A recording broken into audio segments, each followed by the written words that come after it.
Pues empiezo. Bueno, yo quisiera empezar la charla de mis dos libros que he traído.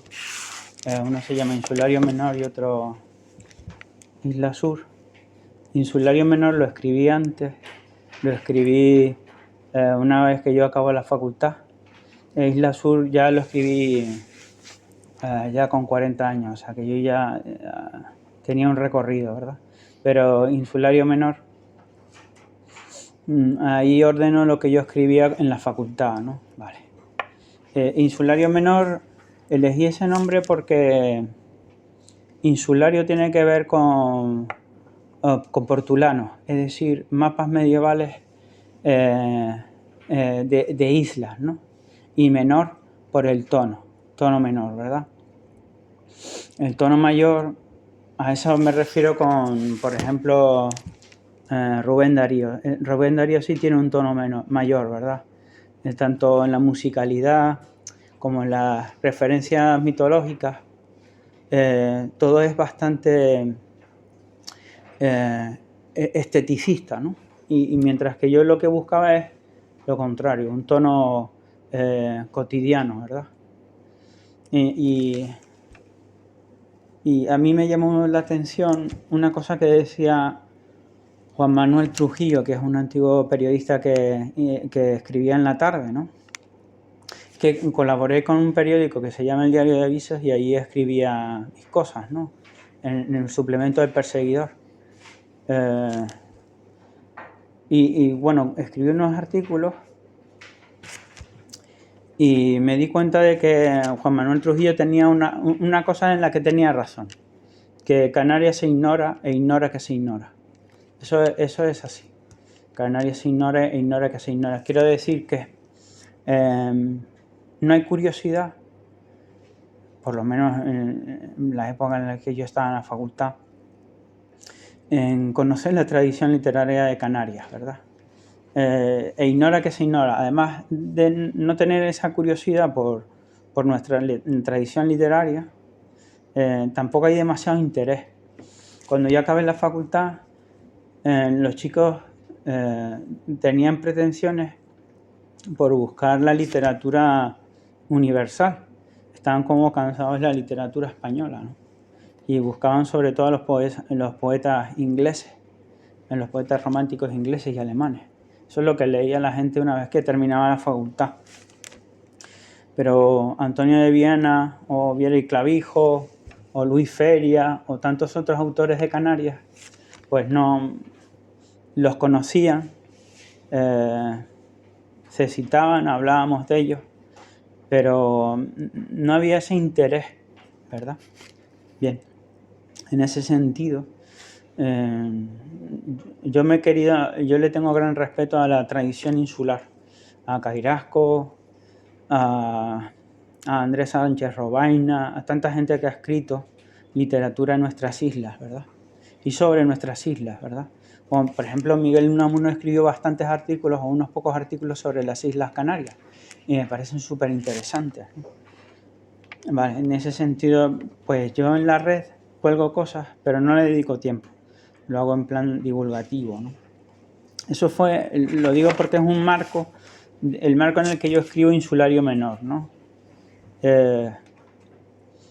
Insulario Menor,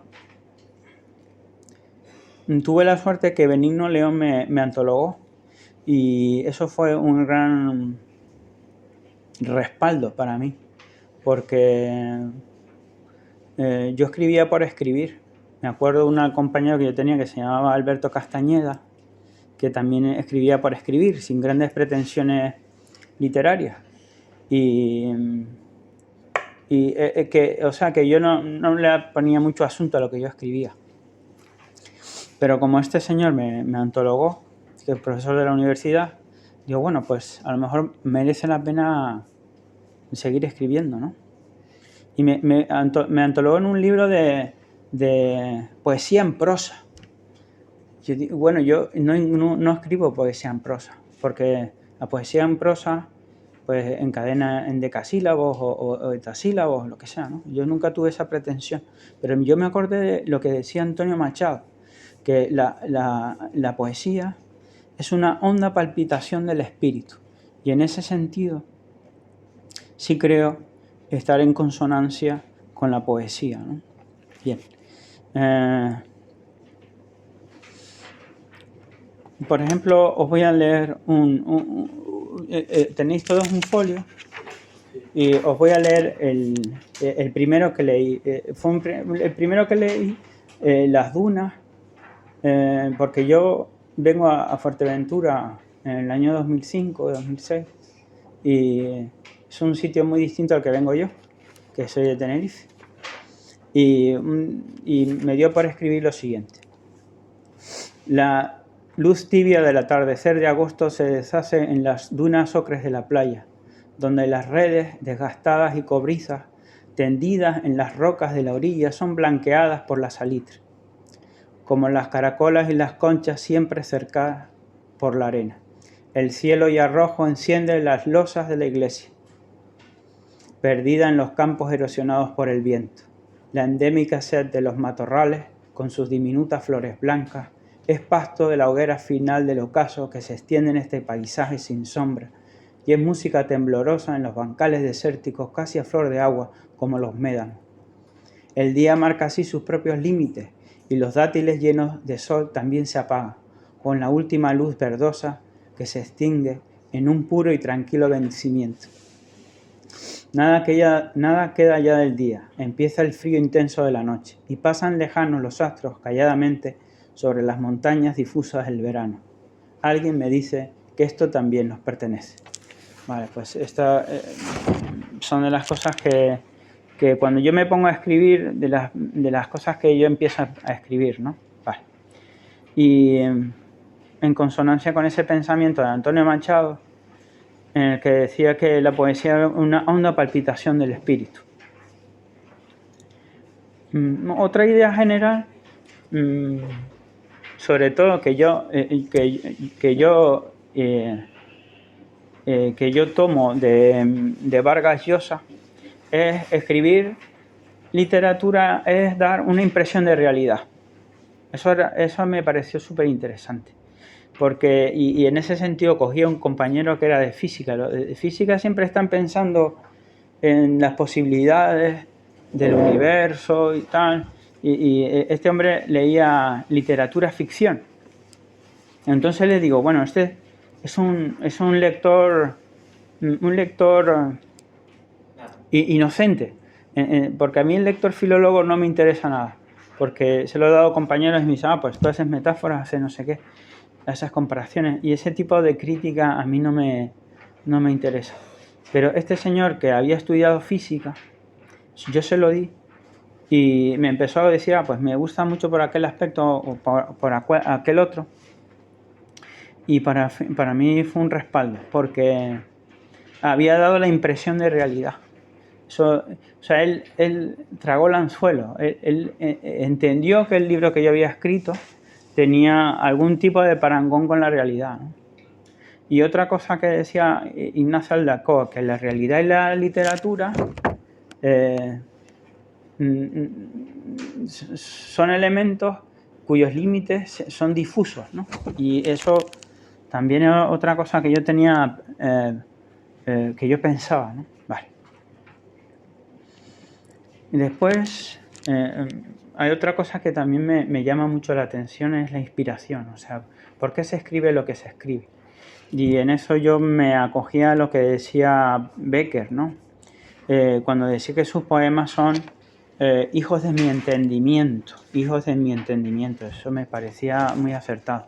Y también decía Cortázar que era súbito y obsesivo, ¿no? Que cada vez que se le ocurría un cuento se ponía a escribir y que no paraba de escribir hasta que lo terminaba, ¿no? Y yo creo que sí, que hay algo de eso, de que pues la experiencia del paisaje, la experiencia que uno va teniendo deja una impresión, ¿no? Que uno traslada al papel. Y ahí es interesante la impresión que tú tienes, trasladarla al papel. Es que es una cosa que tiene su dificultad, ¿verdad? Vale. Entonces, en ese sentido, os voy a contar una impresión que tuve y lo que escribí, ¿no? Que se llama Ficciones del Día, que es el texto que viene a continuación. En este momento yo estaba en Tenerife, en el sur de Tenerife trabajando, y había, bueno, un tiempo espléndido, ¿no? Y escribí égloga de estilo, ¿no? Égloga de estilo, y escribí lo siguiente. Los meses y los días dilatados no tenían sombra, pasaban sin inventario. La metafísica del aire no albergaba asidero. Su materia se extendía ilimitada. Las estructuras emergían en su anfiteatro natural. Compulsión sin dominio. No había designio, todo era heredad. La claridad invariable de los cuerpos.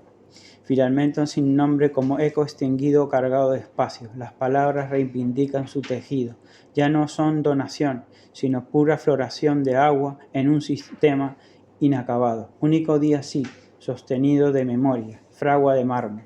Su origen tiene raíces de tierra.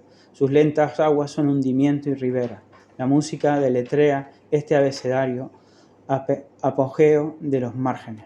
La arena mojada y las dunas vacilan en el rielar azul de la orilla. Su archipiélago mínimo es una mano entreabierta.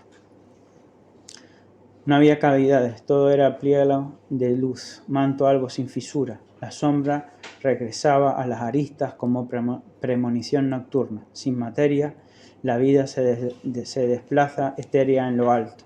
Sin ramificaciones, la orilla temblaba sigilosa. El viento combatía contra la enjalbegada leprosería, ya toda de arena. Circunstancial me parecía la tendencia de la brisa en el día preciado del lenguaje, preludio del método para el aedo. El cielo estático estaba construido por ondas grises y círculos melódicos. La cosmogonía cifraba con los vocablos exactos. Las llaves de esta sala iluminada esperaban al hacedor. Crece el silencio, aumenta su presencia espectral. Ya no se entiende la escritura en los minerales preciosos, jade. Su material profético está encomendado a dioses antiguos. Bueno, esto es como yo quise una impresión pasarla a papel, ¿no? ¿Cómo lo encauzas, no? Vale, muy bien. Otra cosa que a mí me interesó mucho es la figura de Vincent Van Gogh. A mí siempre siempre lo tengo presente, ¿no? Hay un librito que se llama Las cartas a Teo, que es un libro que yo leí, que me gustó mucho y que saqué algunas conclusiones de aquel libro, ¿no? Y de Van Gogh, bueno, quisiera destacar dos cosas. La primera parte del libro, que son unas cartas y tal, el afán, él empieza a ser en Bélgica misionero de mineros belgas, y el entusiasmo que él tiene de propagar el evangelio, ¿no? Es una cosa que a mí me llamó mucho la atención. Y después él pintó como 800 cuadros, ¿no? Y creo que vendió uno. Y cuando tú lees las cartas y a su compañero Teo, a su hermano, es muy interesante porque él reflexiona mucho sobre los colores, los materiales que tiene que comprar el hermano, redacta listas de material, habla de otros pintores, como qué colores venían bien, qué colores hacían mal, qué técnicas venían, qué técnicas no eran buenas. Al final hace toda una reflexión sobre la pintura y sobre los pintores contemporáneos.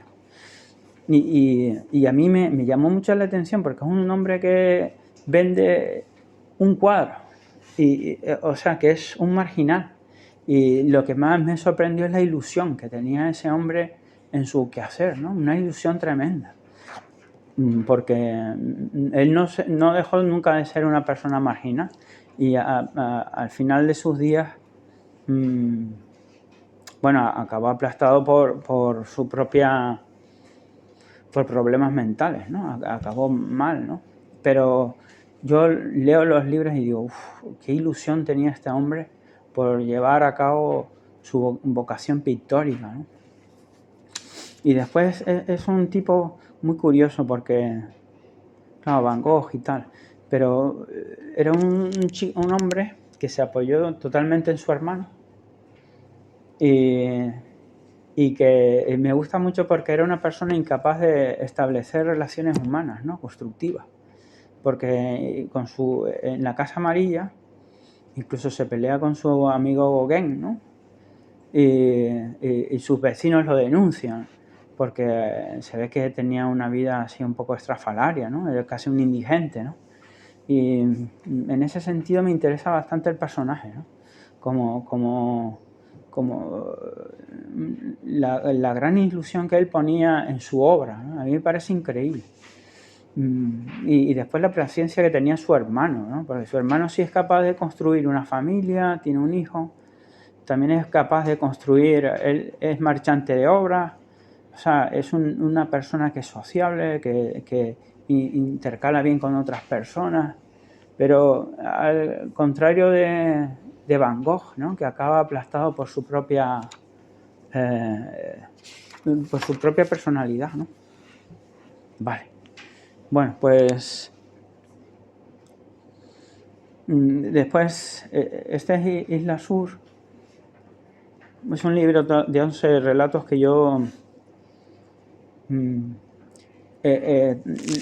los construyo con la técnica de las cajas chinas. Es decir, que los personajes van rotando de cuento a cuento, de tal manera que para tú entender el libro, tienes que leer todo el libro, ¿no? No puedes decir, bueno, es que me leo 2 o 3 cuentos y ya entiendo por dónde va este libro, ¿no? Como lo he engarzado en como las cajas chinas, ¿no? Que los personajes van cambiando de cuento a cuento. De tal manera que para tener una visión completa del libro, pues te tienes que leer todo el cuento, ¿no? Todo el libro, ¿no?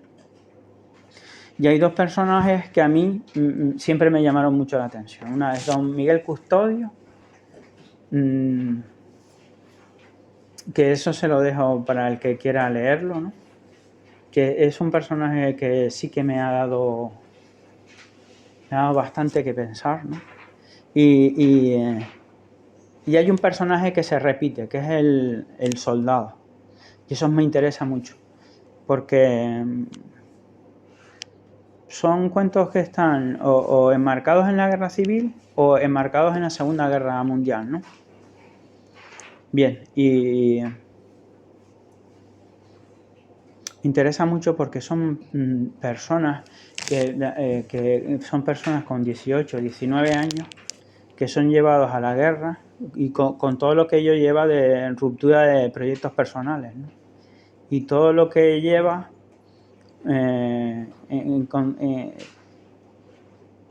con el problema de los conflictos éticos. Es decir, tú cuando vas, esta gente que tenía 19 años y va a la Segunda Guerra Mundial, a la Guerra Civil Española, pues la guerra, pues ves mucho mal, haces muchas atrocidades, ves muchas atrocidades, en fin, es increíble cómo llevaron a estos muchachos de 19 años a vivir aquel episodio, ¿no? Y lo que más me sorprende de todo es la inserción de esta gente, de estos muchachos, a la vida civil otra vez. Eso me ha llamado mucho la atención. Entonces, muchos de mis relatos va sobre soldados, ¿verdad? Y hay una cita que a mí me gustó mucho, de un libro que me parece un libro que a mí me gusta mucho, que es El cuaderno de Rusia de Dionisio Ridruejo. Este señor era falangista, va con la división azul al frente oriental y en sus principios, sus primeros poemas son de marcado índole machadiano, pero hay un contraste total con Cuadernos de Rusia, ¿no? Donde él pues pasa por los por todos los sinsabores del soldado, ¿no? Vale. Y él tiene una cita que yo creo que dice bastante de aquella experiencia, ¿no? Y más, estamos ahí hablando del 42, cuando hay un invierno tremendo, ¿no? En la estepa rusa. Dice, hay un verso que dice: fatiga del soldado sobre mis hombros pesa. Y ese es el tono del libro, ¿verdad? Un libro que a mí no sé si tiene parangón en la literatura española, ¿no? Este señor falangista que va con la División Azul al frente oriental, ¿no? Vale, entonces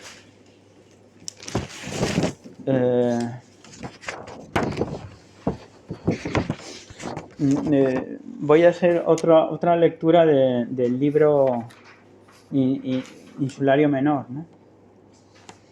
Cuando yo acabo la facultad tengo que estudiar las oposiciones y bueno, ahí estoy, ¿no? Es una experiencia fastidiada porque, claro, acabas la facultad, no tienes dónde ir y tienes que estudiar las oposiciones y cuesta mucho. Te pasas muchos días solo y tienes que leer mucho, estudiar mucho.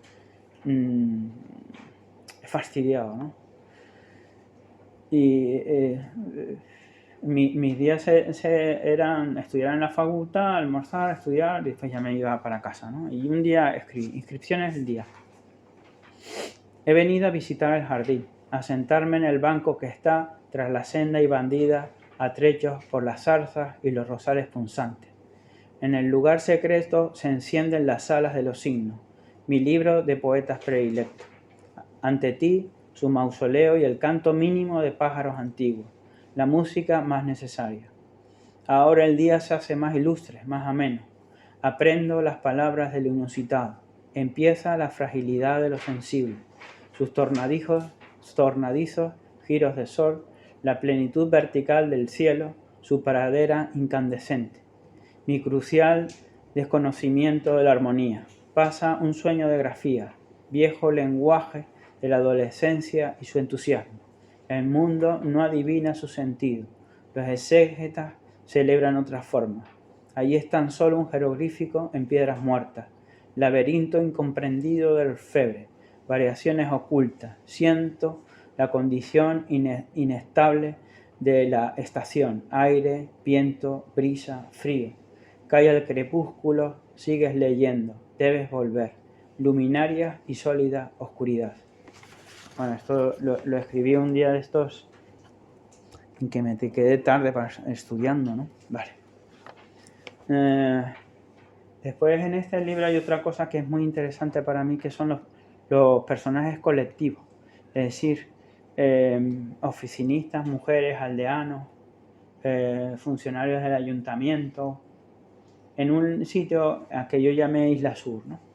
¿Y por qué me gustan estos personajes colectivos? Porque forman parte de un engranaje social, ¿no? Y entonces muchos de ellos se ven obligados a hacer cosas o hechos que no quieren hacer, ¿no? Y esa contradicción a mí me parece súper interesante. Gente que está en un puesto de responsabilidad y tienes que llevar a cabo acciones, aunque sepas que son injustas, ¿no? Y aunque tengas una contradicción interna, ¿no? Eso me pareció interesante y me gusta indagar en ese tipo de cosas, ¿no? Vale. Y en el espacio indago mucho en la intrahistoria, ¿no? Como decía Miguel de Unamuno, en toda la huella que ha dejado el ser humano en el paisaje, ¿no?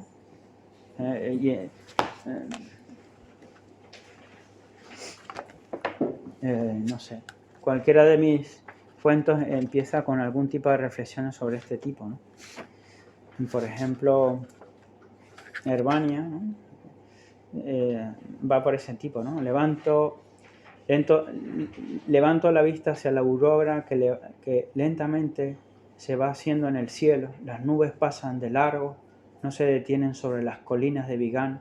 No es buena señal. Los ancianos presagian una larga sequía. El amanecer acontece de la misma manera desde hace siglos. Sentado en el patio de la casa del inglés, aterido de frío, espero al viejo Raimundo, el patrón. Bueno, lo que quiero decir con esta línea es que las cosas que yo escribo y que están aquí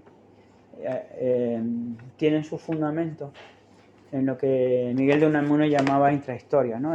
La huella que el ser humano deja en el paisaje, ¿no? Y en ese sentido a mí siempre me ha gustado mucho la fotografía, no tanto como arte, sino como composición del espacio, como hacía Van Gogh, ¿no? La composición del espacio, más que porque hay gente que, claro, como tienes una afición vas conociendo gente y hay gente que hace auténticas virguerías, ¿no? Con el obturador, pero a mí lo que me interesa realmente es la composición, ¿no? Vale. El juego de sombras, el juego de sombras, no jugar tanto con enfoques, sino plasmar la realidad, no ponerle zoom o filtros, sino plasmar realmente la existencia, la realidad, ¿no? También en este libro, sobre todo en Insulario Menor, tengo muy presente el paso del tiempo. En ese sentido, me inspiré un poco en Monet, porque Monet tiene hasta 30 veces la misma catedral pintada a distintas horas del día, ¿no? Y yo en la escritura de este libro intenté lo mismo. Intento que la rotación del sol, las sombras, el color, a la vez que suceden los hechos, vaya variando en el cuento, ¿no? Que la percepción de la realidad cambia con la luz, ¿no? Y eso, bueno, en Monet me inspiré bastante. Y la visión, también el estilo cinematográfico, ¿no? De hacer, empezar desde lo pequeño a lo grande, empezar desde un amanecer, ese tipo de cosas ya los aprendí en Azorín. Ese gusto por relatar desde lo pequeño a lo grande, en fin. Bien, otra cosa que es interesante y que está aquí es todo lo que tiene que ver con la Segunda Guerra Mundial, ¿verdad? Ahí sí que cuando yo era crío, nos poníamos en mi casa a hablar con los vecinos. Aquellos vecinos con los que yo hablaba habían estado en la Primera Guerra Mundial, en la Segunda Guerra Mundial y en la Guerra Civil Española, ¿no? Y bueno, yo no enteraba de nada, ¿no? Yo estaba con ellos, pero cuántas cosas, claro, veladamente cuántas cosas me dijeron y yo no me enteraba de nada, porque yo tenía 14 o 13 años, no me acuerdo, ¿no? O incluso menos, 12 años. Pero veladamente sí me decían muchas cosas. Y yo, claro, yo encajé después. Con el tiempo me di cuenta, ¿no? Ya que aquella gente, bueno, yo creo que todo el mundo entiende lo que es pasar por una guerra, ¿no? Cuántas cosas queridas o no queridas habrán hecho y cómo se tuvieron, además, con una situación de gente que no tenía nada, que vivía casi en la pobreza, que tuvieron, bueno, esa lucha, aquellos vecinos, una lucha muy bonita de gente que no tenía nada, porque no tenían nada, o sea, vivían de una agricultura de subsistencia, ¿no? Una lucha tan bonita por hacerse sitio en la vida y que la guerra les pilló a la mitad, ¿no? Bien. Otra cosa que en cuanto al estilo, en cuanto al estilo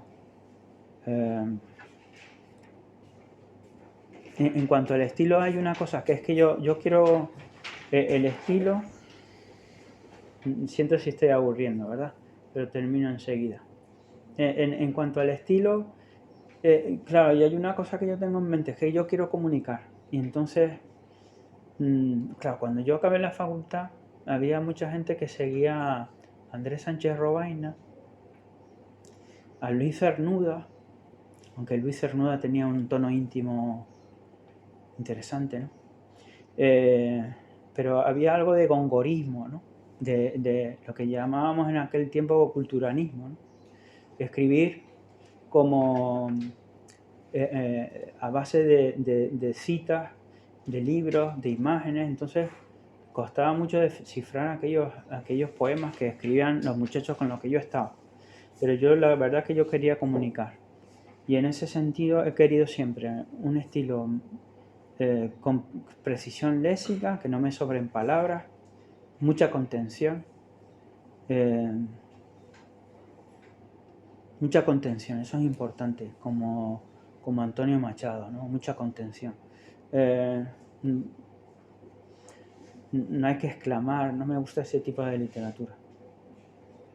La no redundancia, nunca aclaro, yo voy siempre hacia adelante, nunca aclaro lo que voy diciendo, siempre hacia adelante. Y evito los elementos modernos, nada de móviles ni de ordenadores, todo eso, es un mundo que a mí no me interesa. Bien. Y ya como última reflexión, yo creo que estoy sobre la media hora, ¿no? Que es más o menos lo que yo quería hablar.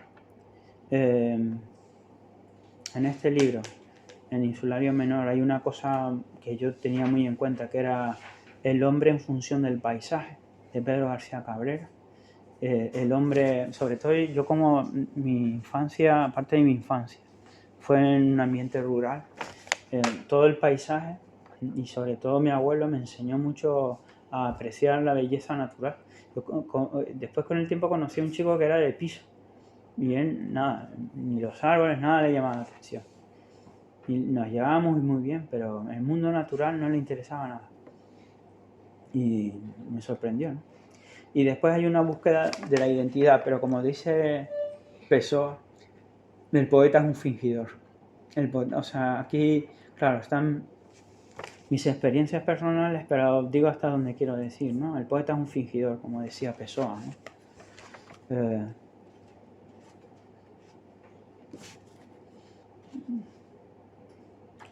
No sé. Por ejemplo, este que escribí, porque el cuaderno de la grava lo tengo sobre lo mantengo en un tópico renacentista, que es el tópico del campo y la ciudad. Y entonces, y esto creo que con este texto pues termino, porque tampoco me quiero alargar. Escribí esto sobre la ciudad, o sea, tengo cosas sobre el campo, porque está el tópico renacentista, el campo y la ciudad. Sobre ese tópico construyo el libro, ¿no?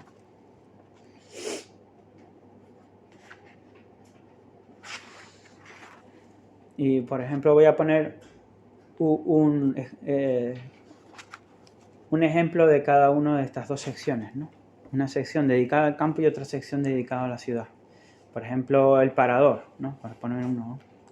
El parador se encuentra a las afueras del pueblo. Está concebido como una escultura dentro del paisaje. Para su construcción se han utilizado los materiales propios del lugar. Tiene una cafetería, por lo general tranquila, con mesitas y sillas de madera, cuadros que no representan nada concreto y flores artificiales. A través del ventanal se puede ver el pueblo y sus alrededores. Me he sentado al lado de una pareja de turistas, por hacer grupo, y he empezado a leer el periódico, los titulares de las noticias internacionales, los deportes, la agencia cultural. Nada me llama especialmente la atención. Me he traído también el cuaderno con la intención de escribir algo y de ordenar ideas que he ido anotando en estos días. Me traen el café, doblo el periódico y lo dejo sobre el cenicero. Tomo los primeros sorbos siguiendo el ritmo pausado de la respiración. Tintineo la cucharilla al dejarla en el plato. Leo con más detenimiento el cuaderno. Las notas se muestran desbalazadas, inconexas. Algunos tramos de escritura se suceden ininteligibles. Tachaduras, ideas sueltas, reflexiones. Afuera el sol ciega las lejanías. La luz arde y lo llena todo. No hay matices. Sorbo lentamente el café. Vuelvo a las cuartillas. Titubeo. Muevo de un lado a otro el lapicero haciendo minúsculas rayitas sobre las notas. El sol cae sobre el campo llenándolo de luz cada tejado, cada portal, las ventanas, los cercados. Todo es luz en lo que no se ve. Dejo el cuaderno y saco de la mochila el librito que estoy leyendo estos días. Subrayo algunos versos, anoto alguna idea. Voy pasando las páginas. El sol del mediodía empieza a palidecer y va cambiando el aspecto de la tarde. La luz se deshace en franjas ocres sobre el campo.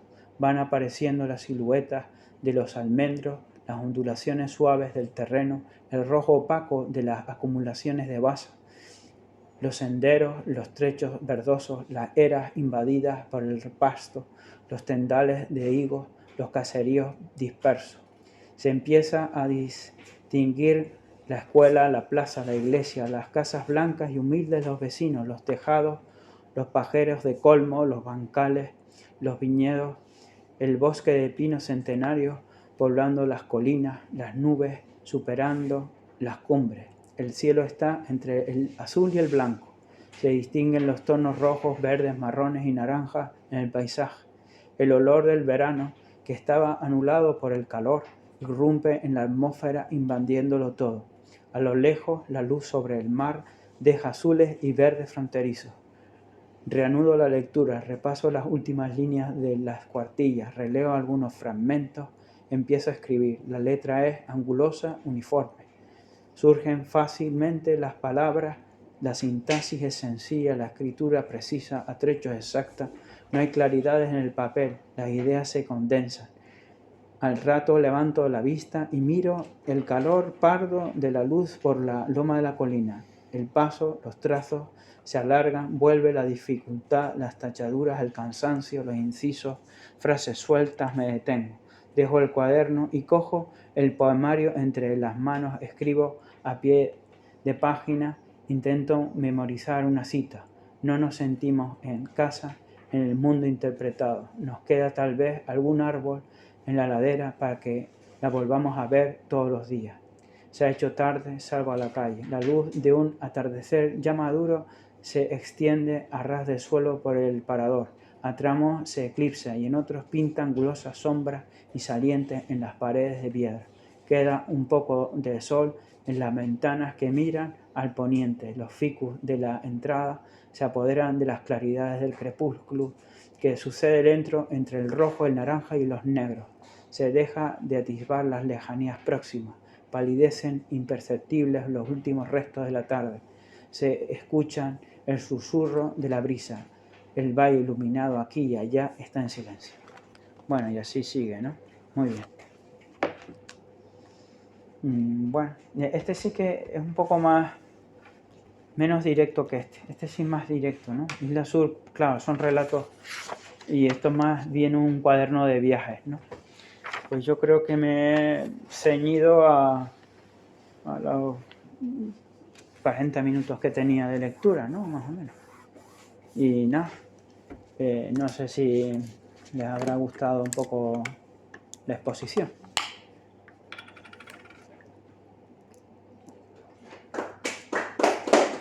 Muchas gracias.